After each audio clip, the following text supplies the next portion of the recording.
Hey guys, MasterTech here, and in this video, we'll be discovering what blocks make particles. Let's get started.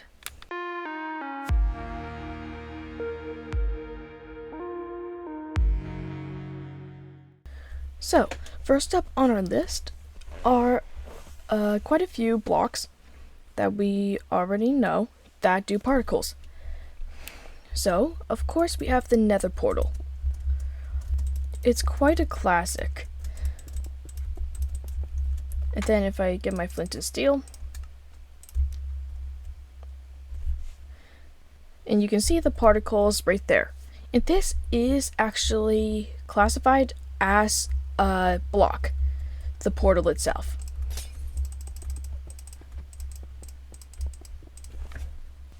So you're probably wondering, why in the world I have glowstone and a stone axe? You'll see that.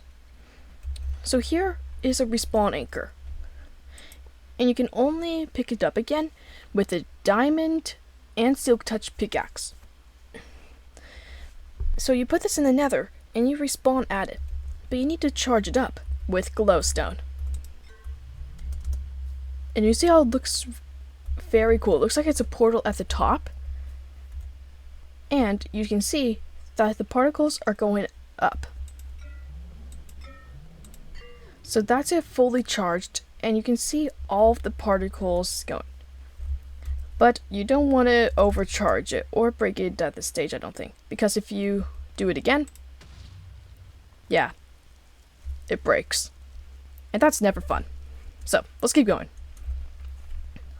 And why I have the axe is because of this oxidized copper. You can use the axe and right click on the oxidized copper, and you can see it turns it back to normal cut copper. And then everyone knows that campfires have a smoke particle.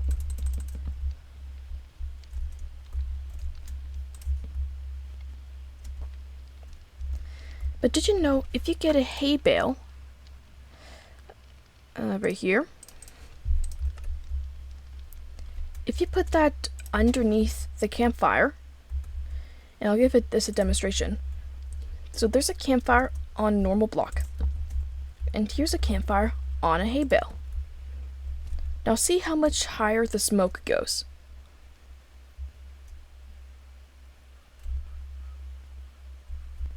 That's twice as high. So if you want a smoke signal or like a distress call, you're going to want to put a campfire underneath a hay bale.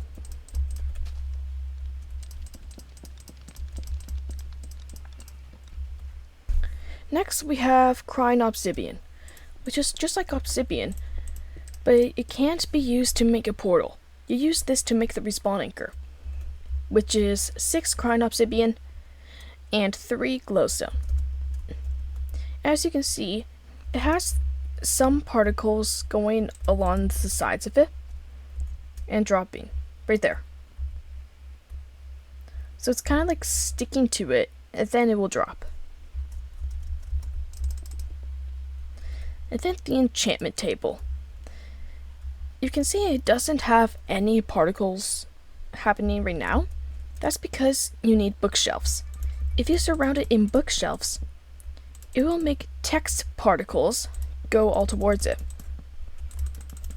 And this can go, I think, as high as you want. So I'm just gonna make like a really high chamber of bookshelves. So it looks like that it can actually only take from the first 3 layers.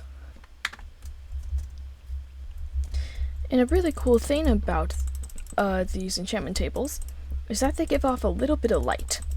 So the next thing that we have is bone meal. Now, even though this isn't considered as a block, I'm still gonna count it as a block though.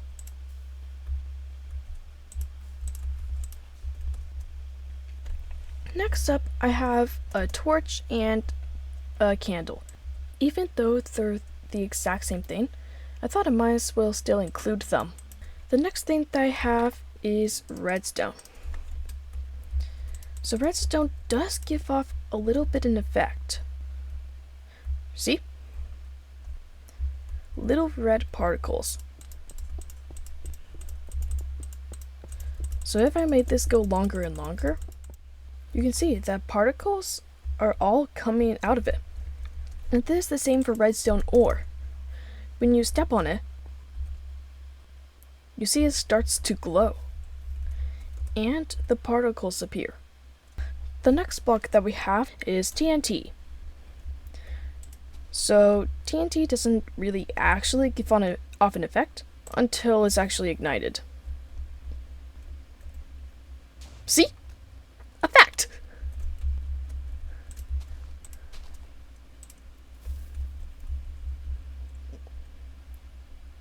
See? An effect. So technically, TNT counts. The next thing that I have is the Spore Blossom.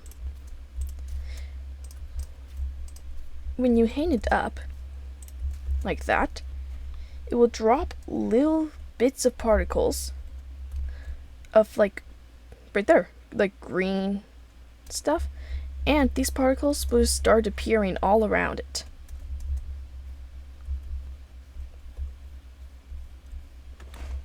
Which looks really cool. The next block that I have is the Skulk Sensor. And so they don't actually give off particles, you give particles to it. Or something. And it looks quite cool.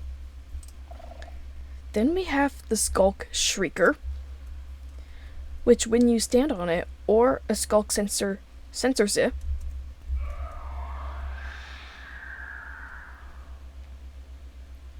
it gives off those really cool particles. And the Skulk Catalyst. This might look like it has no purpose at all, except if you kill a mob or something near it. Watch. If I kill this evoker near it,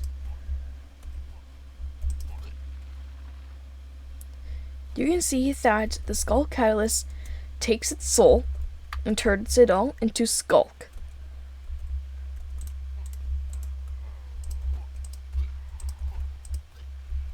And it has a cool effect when placing down the Skulk.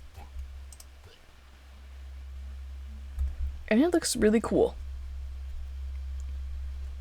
And the last thing I have on my list is the Bubble Column. So we're going to use the soul sand as a demonstration. But first, we need to make a little tube of water. And there's the Bubble Column. So these particles are made when a magma block or soul sand is in water, where all of it is an actual block of water. Not just water that just, like drips down from one source. They're all source blocks. So that would be like placing a water bucket on each block. And then what would it work? And the Bubble Column is pretty cool. And there you go, guys. That is all the particles that I can think of in Minecraft. And if I missed any, make sure you comment that down below. And thanks for watching. See you guys.